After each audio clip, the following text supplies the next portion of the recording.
Merci les algues. Alors, c'est vrai que depuis le début des conférences, vous avez pu découvrir beaucoup de choses très intéressantes, notamment le monde des algues, leur histoire et leur fabuleuse histoire, et puis les caractéristiques qu'elles peuvent avoir pour améliorer les cultures, améliorer l'alimentation. On a pu entendre Bernard Cloirec, Anne-Sophie Burlot qui nous ont expliqué toutes ces connaissances qui sont un bien historique au niveau de la Bretagne. On a aussi parlé de la récolte des algues, sur notre côte ouest de la France, avec beaucoup de variétés, une grande richesse, avec Tom C, qui est aussi un de nos récolteurs d'algues. Et puis, on a pu aborder aussi la transformation des algues, et avec l'entreprise Olmix, qui, depuis 20 ans, travaille sur cette connaissance des algues, l'extraction des actifs au niveau des algues. Alors, tous ces sujets ont été très intéressants et très bien développés. Et ça nous permet aujourd'hui, au niveau de Mercier les algues, de rentrer dans une démarche de produire autrement. Aujourd'hui, Mercier les algues met en avant des programmes techniques qui permettent d'améliorer les pratiques dans les grandes cultures, dans les élevages.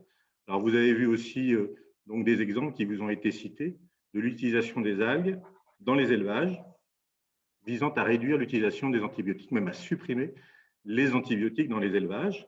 Ça a été le cas dans la volaille, avec Edmond qui vous a parlé de ces élevages de poulets, qu'il commercialise lui-même en direct, et il n'utilise plus aucun antibiotique. Ça a été le cas aussi de la filière des œufs. Vous avez entendu parler vous avez vu la filière des œufs avec Cocorette, qui est une enseigne nationale qui aujourd'hui est en train de convertir la totalité de son parc de production de poules pondeuses sans usage d'antibiotiques depuis l'éclosion. Et donc, je pense que d'ici 18 mois, on aura converti la totalité de l'élevage. Donc, tout ça, c'est vraiment très important. Et la partie culture a été aussi abordée avec un exemple assez révélateur qui est la filière du blé et du son, où avec des produits algosourcés, on vient améliorer la vie du sol, on vient améliorer la qualité des récoltes et on vient bien sûr réduire l'usage des pesticides, qui est un sujet quand même très important aujourd'hui, qui est d'actualité, parce qu'il y a de moins en moins de produits qui vont être autorisés et il y a une demande très forte pour la santé de réduire l'utilisation des pesticides. Donc, vous avez pu découvrir des agriculteurs qui produisent le blé, vous avez pu découvrir les négociants qui mettent en culture, qui stockent, qui nettoient, le moulin qui va transformer le blé et la filière qui se déploie également avec la transformation. On va un peu plus loin, on est en deuxième transformation. Vous avez aujourd'hui, dans la démarche Mercier les algues, des gens qui vont faire des gâteaux, qui vont faire des crêpes, en mettant en avant justement la qualité de leur matière première. Et aujourd'hui, quand on parle de qualité alimentaire, on est clairement dans cette logique de filière, c'est-à-dire qu'on s'intéresse à la matière première qu'on met dans nos produits, pas seulement au process de transformation du produit, mais l'origine des produits. Et donc, c'est quelque chose qui était très important. Et aujourd'hui, donc, se produire autrement, c'est devenu un axe stratégique pour beaucoup d'entreprises. C'est quelque chose qui est en attente des consommateurs et de la société. Et je pense qu'avec la démarche et tous les producteurs qui veulent vraiment mettre en avant cette filière de qualité, on est tout à fait dans une démarche de précurseur. On est précurseur de ce que devra demain être sans doute la production, avec une production qui doit être quand même accessible au plus grand nombre. C'est un petit peu l'image de ce que vous a montré. On n'est pas dans des filières de niche, on n'est pas dans des filières où on vient simplement produire des produits très qualitatifs pour certaines personnes. On est dans la grande culture, on est dans des élevages pour avoir des prix qui soient tout à fait des prix du quotidien, pour que les gens se nourrissent le lundi, le mardi, le mercredi, enfin toute la semaine. Alors, cette démarche de qualité au niveau des algues qu'on a pu voir au travers tous ces exemples, on l'a aussi sur une autre approche, la dernière conférence que vous venez de voir, qui est le consommer autrement, qui est un peu une autre chose, c'est de consommer directement l'algue en tant qu'aliment. Il y a beaucoup d'initiatives en Bretagne, de gens qui ont commencé à produire, à cultiver des algues, à expliquer, on l'a vu tout à l'heure, à expliquer comment on peut cuisiner les algues, comment on peut les valoriser dans des recettes. On a vu avec Sansalgue, on a vu avec Frédéric chez Épicerie des algues, avec Jean-Yves, avec Hélène. On l'a vu avec Algood aussi, qui prépare des algues en lactofermentation pour les rendre beaucoup plus appétantes et utilisables. Et cette approche de la consommation des algues, qui est peut-être nouvelle en Europe, est quelque chose qui est historique dans d'autres régions du monde, notamment en Asie, où on ne se pose pas la question des bienfaits des algues. Ça fait bien longtemps que les algues sont des ingrédients qui sont utilisés dans l'alimentaire au quotidien. Et à ce titre-là, ils ont déjà peut-être une avance sur nous et c'est historique que les algues sont connues pour être des aliments qui sont bons pour la santé, pour les équilibres nutritionnels de la population. Alors, cette démarche et toutes ces conférences que l'on a fait au niveau de Merci les algues, c'est pour vous montrer justement l'intérêt de cette association Merci les algues, qui est de fédérer toutes ces initiatives qui sont très très vastes en France aujourd'hui. On parlera du monde un petit peu tout à l'heure, mais déjà en France, où on est un des premiers producteurs d'algues avec la récolte qu'on peut faire sur nos côtes. Et Merci les algues est là pour fédérer toutes ces initiatives, les mettre dans une démarche de filière, puisque les uns produisent pour les autres, pour arriver sur des produits élaborés. Et cette démarche nous amène à communiquer auprès du consommateur qui aujourd'hui n'avait pas toujours un message très, très lisible sur l'utilité des algues et puis comment elles pouvaient arriver jusqu'à son assiette. Donc notre ambition avec l'association, c'est donc de fédérer ces acteurs et de communiquer, d'expliquer aux gens comment les algues interviennent, qu'est-ce qu'elles peuvent apporter et de rendre une visibilité sur les produits que vous pourrez trouver demain dans des restaurants, dans des magasins, etc. Alors maintenant, donc, pour clore cette série de conférences, il nous avait paru intéressant d'ouvrir un peu le sujet des algues, parce que nous, on l'a abordé avec un certain périmètre, qui est le nôtre, notamment sur la France. On a demandé à Vincent Douméziel, qui est conseiller auprès de l'ONU, donc déjà, dès qu'on parle de l'ONU, on voit qu'on est dans un domaine un peu plus vaste, conseiller sur les algues et les océans globalement, de nous faire un peu un témoignage, de nous parler de cette mission qui lui est confiée au niveau de l'ONU. Pourquoi les algues aujourd'hui viennent à l'actualité sur l'ONU, qu'est-ce qui se passe, pourquoi il y a cet engouement, et puis de nous dire un peu qu'est-ce qui bouge dans ce monde-là, pourquoi on dit que c'est prometteur et les différentes initiatives qu'il peut y avoir. Donc voilà, Vincent, si tu peux nous expliquer un peu qui tu es et puis ta mission, et puis qu'on puisse un peu découvrir un peu plus largement et comment Merci les algues peut être la contribution, le colibri, comme on dit dans le phénomène, pour apporter sa pierre à l'édifice.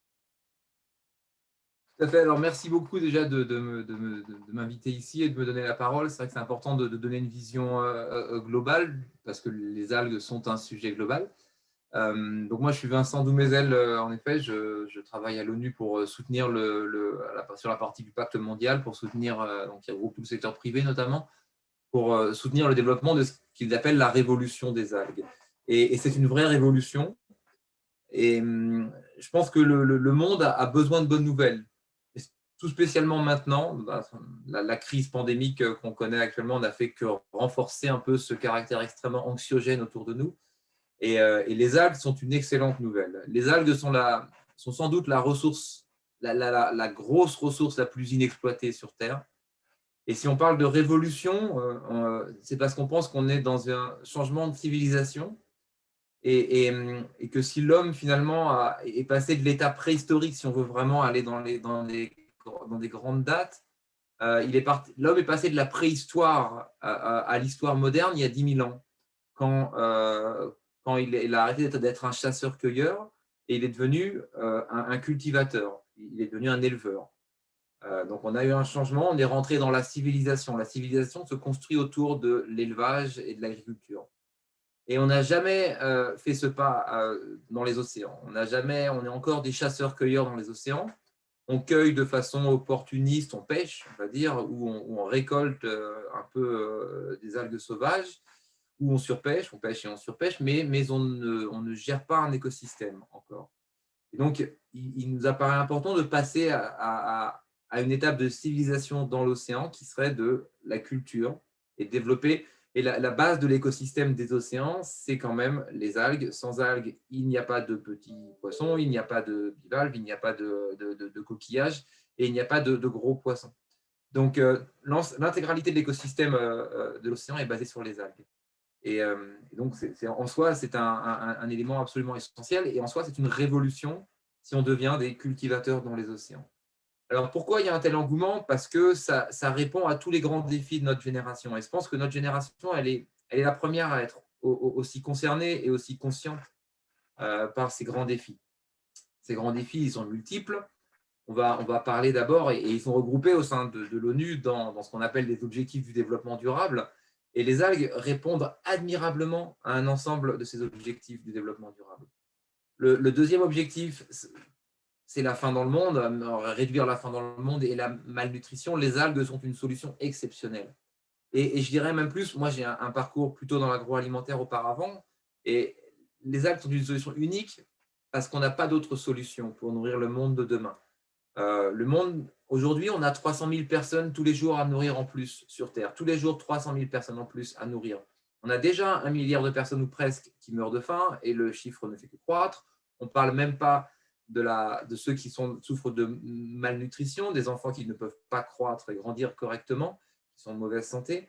On a des rendements qui n'augmentent pas sur Terre. On a utilisé à peu près toutes les terres arables disponibles ou accessibles.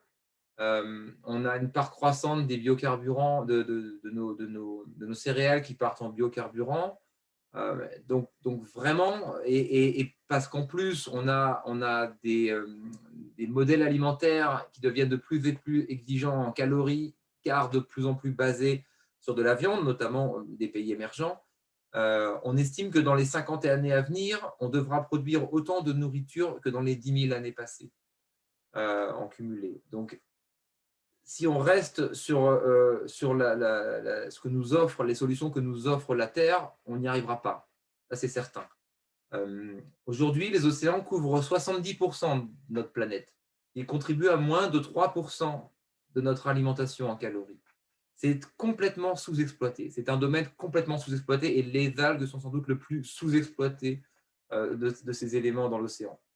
Donc, il y a une vraie réponse. Et en termes de nutrition, on le sait et on l'a dit, et de nutrition directe ou indirecte, que ce soit en alimentation animale, en alimentation pour les plantes qu'on va ensuite manger, ou en alimentation directe, où on mangera des algues. Les algues offrent des solutions exceptionnelles à ces niveaux-là. Et je pense que de plus en plus de gens s'en rendent compte.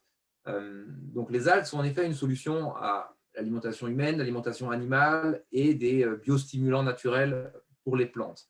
On se rend compte aussi que ça répond à un certain nombre d'autres enjeux et d'autres enjeux critiques pour notre planète. La pollution, par exemple, les algues vont nettoyer, vont restaurer la biodiversité des océans. Et je parle de restauration parce que le développement durable, on n'est même plus là. C'est-à-dire qu'on a déjà éradiqué 50% de la biodiversité des océans. On n'est plus dans une logique de préservation ou de développement durable. On est dans une logique de restauration. Si on veut restaurer la biodiversité des océans, il faut planter. On n'a plus le choix et ça commence encore une fois par les algues. Donc là, il y a un enjeu majeur à la perte de biodiversité au niveau mondial qui est colossal. Et les algues peuvent apporter une solution. Les algues peuvent apporter une solution à la pollution du plastique aussi. On voit qu'il y a de plus en plus de solutions intéressantes développées dans les algues, avec des composants à base d'algues pour remplacer le packaging, les emballages plastiques. Donc là encore, il y a beaucoup d'engouement sur ce sujet à travers le monde. Il y a des sociétés, il y a une société anglaise, et tout ça. Tout à fait, anglaises et françaises qui font des choses admirables sur le sujet et le sujet se développe très très bien. On a aussi des nouveaux médicaments à mettre en place et dans une période comme celle qu'on traverse, c'est évidemment prometteur de se dire qu'on a encore beaucoup de choses à exploiter au niveau des algues pour soutenir nos solutions médicales. On a aussi un nouveau type d'aquaculture à bâtir, complètement régénératif et non plus extractif. Aujourd'hui, notre modèle d'aquaculture qui se développe très vite, qui est le secteur de l'alimentaire qui se développe le plus vite, mais qui est dans une vision purement extractive, il faut qu'on arrive à créer un modèle de permaculture en mer, un modèle régénératif, où on intègre les algues à cette nouvelle aquaculture. Et ça, c'est quelque chose qui est très prometteur aussi. Enfin, un des objectifs essentiels du monde entier, c'est de réduire la pauvreté. Et les algues peuvent être un vecteur à accomplir cela, puisqu'on voit que les algues vont offrir des ressources et du travail à des populations côtières, des ressources qui n'existent pas aujourd'hui et du travail qui n'existe pas aujourd'hui. Donc, ça va créer ces ressources. Et si on veut même aller plus loin, on se rend compte que dans les pays émergents aujourd'hui, dans les exemples qu'on a aux Philippines, en Indonésie ou en Tanzanie, les algues vont fournir du travail avant tout aux femmes. Jusqu'à 80 ou 90% en Tanzanie du travail lié aux algues est fait par les femmes, y compris dans des positions dirigeantes. Et ça, c'est vraiment novateur et ça va être un vecteur d'autonomisation des femmes et répondre aussi à un des objectifs importants qui est une plus grande parité, notamment dans les pays émergents. C'est le seul secteur qui connaisse une telle, ou presque, enfin, en tout cas dans l'agroalimentaire, qui connaissent une telle prépondérance du rôle de la femme. Et ça, c'est important aussi, c'est quelque chose qui parle beaucoup à tout le monde dans la période qu'on traverse.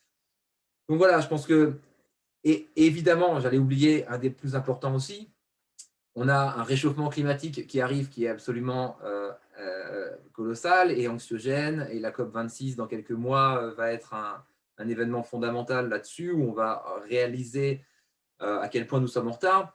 Et de plus en plus de voix s'élèvent pour dire que finalement, il est déjà trop tard pour arrêter d'émettre.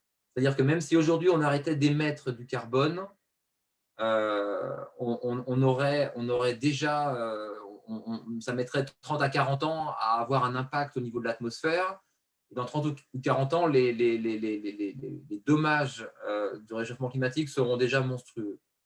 Donc, la seule solution de vraiment trouver une solution et d'anticiper ces problèmes qui vont arriver très vite, c'est de récupérer le carbone qui est dans l'atmosphère et de le remettre dans les océans ou sous la terre. Et le seul élément naturel qui puisse faire ça, il n'y en a qu'un sur Terre, c'est les algues. Ce sont les algues. Donc après, il y a toute une rhétorique et une inquiétude derrière de l'impact écosystémique que ce genre de solution peut avoir. Mais aujourd'hui, les algues, et c'est encore plus vrai, je dirais, dans les pays anglo-saxons, aux États-Unis, en Angleterre, sont vues comme une solution au réchauffement climatique, si ce n'est la solution. Donc, on ne va pas rentrer dans les débats de savoir si planter du métal dans les océans pour favoriser la production des algues aura une conséquence positive ou négative sur notre civilisation. Mais en tout cas, les algues sont vues comme un acteur essentiel de la lutte contre le réchauffement climatique, et on travaille aujourd'hui très, très activement, presque tous les jours, au niveau de l'ONU, avec la COP, avec des intervenants qui veulent éviter le réchauffement climatique en utilisant mieux les algues. Une algue, elle pousse de 30 cm par jour, si on prend les macrocystis du Chili, elle pousse de 30 cm par jour jusqu'à 60 mètres de hauteur. Aucun élément terrestre ne peut être en compétition avec ce genre de séquestration de carbone et ce volume. Donc voilà, il y a un ensemble, les algues répondent, pour répondre à la question, les algues répondent à un ensemble de défis de notre génération. On est la première génération à en être conscient, et donc on est la première génération à devoir trouver des solutions. Et les algues sont une solution, et c'est pour ça qu'elles ont un tel succès aujourd'hui. C'est pour ça que tout le monde se dit, mais finalement, tout est à mettre en œuvre. Et en effet, si on met à part l'Asie du Nord, pour le coup, qui est très développée au niveau de la solution des algues, en tout cas dans l'agroalimentaire, le reste du monde est encore dans la préhistoire.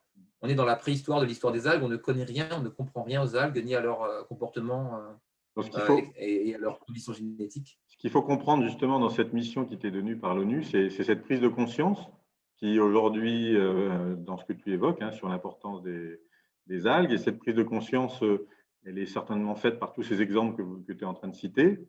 Alors donc, si on veut être concret, un peu comment on peut faire pour justement essayer de renforcer ces liens entre les différents projets qu'on peut voir de droite et de gauche, comment on peut, je dirais, accélérer le mouvement et voilà, donc sans doute avoir une reconnaissance, avoir une capacité à mobiliser et à aider au développement de ces projets.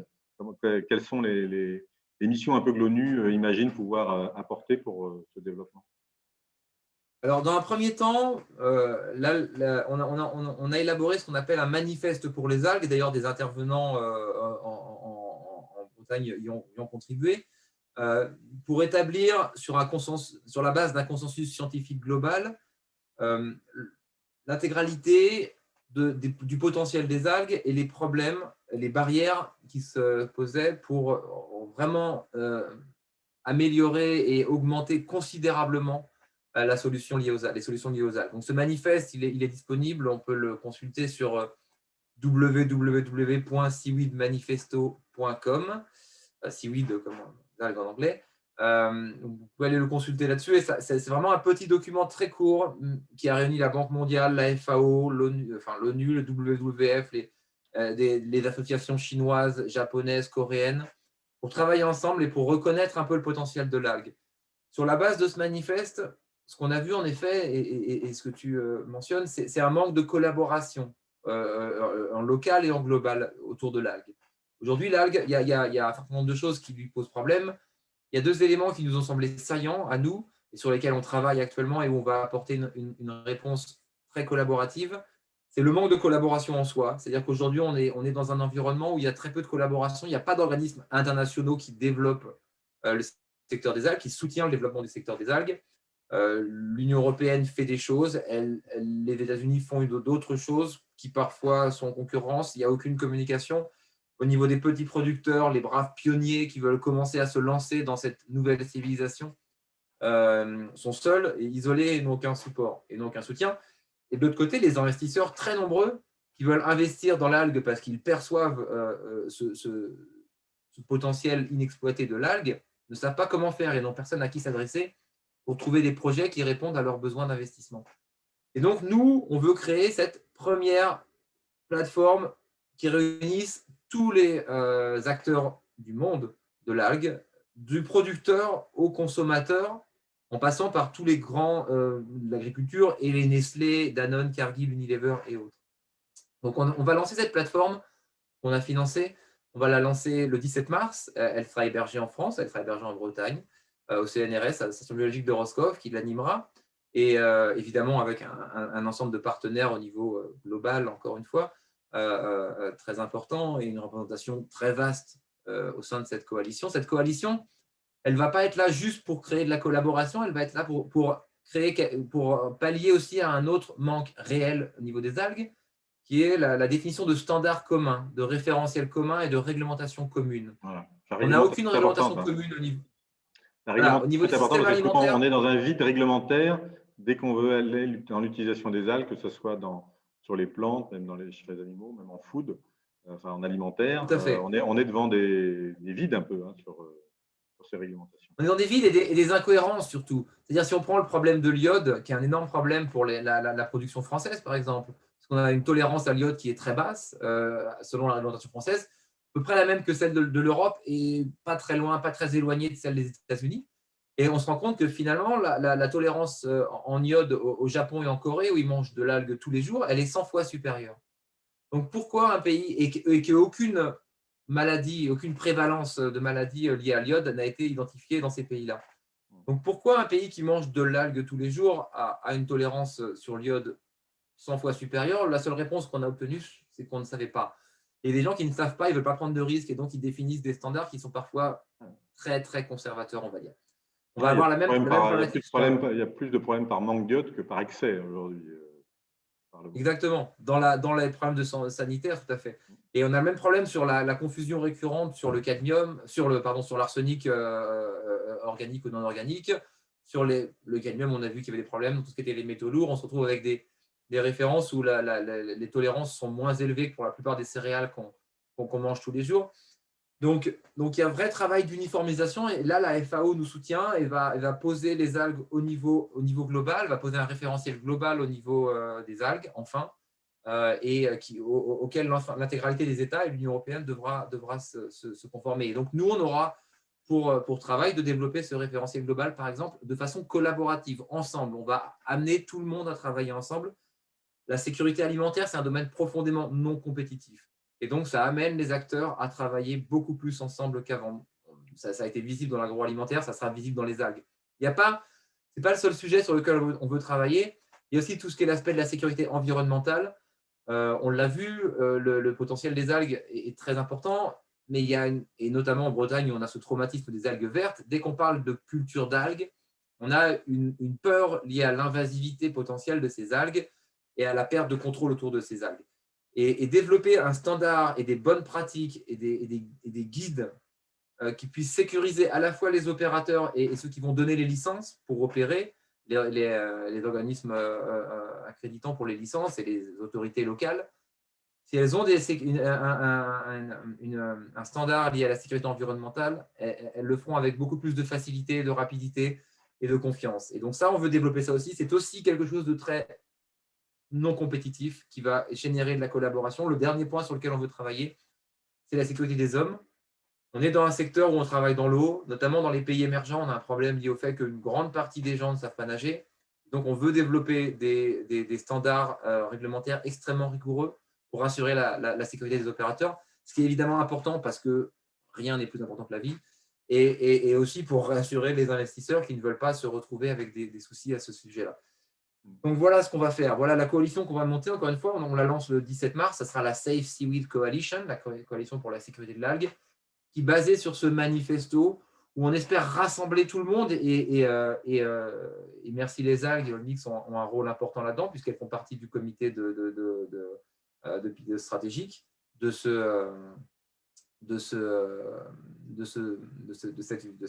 cette coalition, pardon, excuse-moi. Et donc, on lancera cette coalition et pour vraiment apporter des solutions et pour que tout le monde travaille ensemble. Et on ne veut pas du tout remplacer des coalitions ou des systèmes existants. On a besoin, on voudrait idéalement une coalition de coalitions ou une coalition de groupes. Donc, une structure comme Merci les algues, elle rentre parfaitement dans notre modèle, puisqu'on va agréger tout le travail que vous faites avec ce qui est fait dans d'autres pays pour un peu répliquer les bonnes pratiques, pour partager le savoir, pour que ça se diffuse un peu mieux et qu'on ait un impact beaucoup plus grand. On voudrait agréger tout ça sur un secteur non compétitif qui est celui de la sécurité, qui pourra sans doute donner lieu à des collaborations qui iront bien au-delà de la sécurité et à des investissements, et que cette coalition soit aussi une place pour les investisseurs, un endroit où les investisseurs puissent s'adresser à des gens et puissent un peu identifier tous les programmes d'algues qui existent. C'est un beau projet, hein. Nous, on est complètement partant, hein. C'est sûr que d'avoir un socle réglementaire, technique qui soit beaucoup plus solide, c'est important. Nous, on arrive beaucoup aussi pour vulgariser. Peut-être faut aussi penser à l'éducation, hein, parce que si on veut vulgariser la consommation des algues, etc., donc la démystifier un peu, leur montrer toutes ses qualités. Là, c'est là un peu où on se positionne avec Merci les algues, c'est justement de partir de ces savoir-faire, de tous ces hommes, d'avoir une réglementation qui nous permette d'agir, mais après, derrière, d'amener ce message des algues jusqu'aux consommateurs, je dirais même jusqu'aux écoles, aux enfants, etc., pour qu'ils puissent apprendre les bienfaits des algues. Et c'est là que, effectivement, nous, on se sent tout à fait à l'aise pour contribuer à cette participation dans cette coalition. Et en tous les cas, on y va avec beaucoup d'engouement et puis d'ambition pour partager. Et puis sans doute aussi beaucoup de partage avec d'autres acteurs, hein. C'est vrai que là, on est dans un milieu, nous, on travaille déjà avec notre savoir-faire français, qui est important. On le voit, il est très diversifié et très important. Il a besoin d'être un peu regroupé, unifié pour avoir une meilleure impact. Mais si on multiplie ça à l'échelle d'autres pays, comme je viens de nous en parler sur les potentiels qu'il peut y avoir à droite à gauche, d'abord, on va découvrir des nouvelles utilisations d'un pays à l'autre. On va croiser des connaissances sur les algues et ça ne peut que se développer et s'encourager. Donc, en associant la vulgarisation, l'éducation, la vulgarisation de l'algue à tout ce qui est fait sur la partie connaissance scientifique et tout ce que tu as évoqué sur les aspects, je pense qu'on peut boucler une boucle très, très propice et fructueuse pour le développement. Je pense qu'on peut être de façon encore plus ambitieuse. Déjà, tu as tout à fait raison, il faut dire aux gens, et c'est essentiel, que manger des algues, c'est bon pour leur santé, parce que c'est un végétal d'une très grande richesse au niveau nutriments.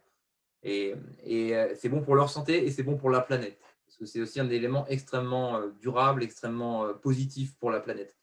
Donc ça, c'est un message qui est important. Et je pense qu'on est tous finalement des activistes 4 fois par jour. Chaque fois qu'on décide ce qu'on va manger, ce qu'on va boire, on vote pour le monde qu'on veut voir naître demain.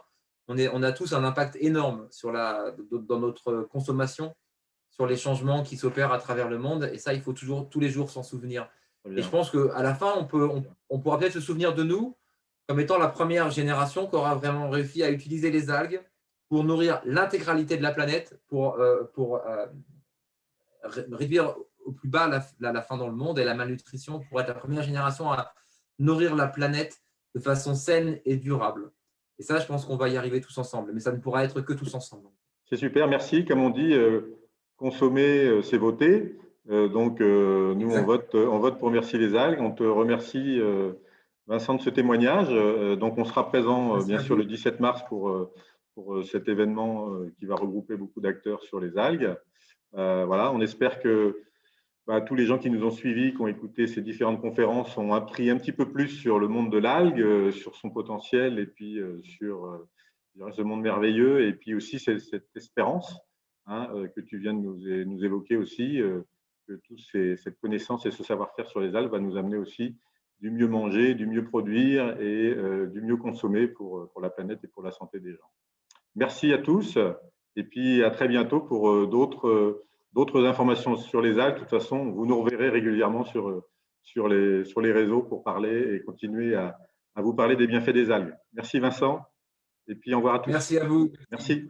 À bientôt.